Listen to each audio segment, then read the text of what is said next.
It's sometimes a juggling act for teams that like to play fast in transition, trying to score earlier in the shot clock. Sometimes if you just swing it back to the other side, you get a better look. Or that.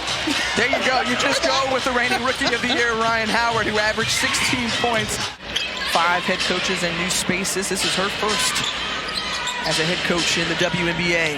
Long three from Rhyne Howard, but no problem. You said, how many threes did she hit last year? 85. Yeah, that's just a smart play by Howard to draw that foul. Natasha Howard, that is, but this was a smart play.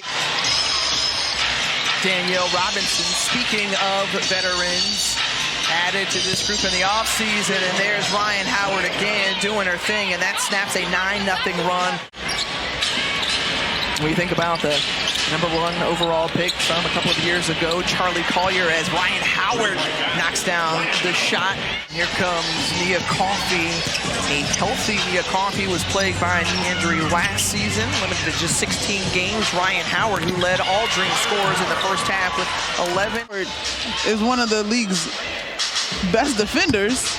And Ryan just looks so cool, calm. And so much parity is expected in this league, even though we talk about the super teams. And one of those intriguing ball clubs and franchises that you look at are these two teams on the floor. We talked about, yeah, there are a lot of kinks that you're working out. First game of the season, really the early part of the schedule. And as Rhyne Howard, she had to learn to say no and listen to her body. She told me she was tired and exhausted. She could not push anymore.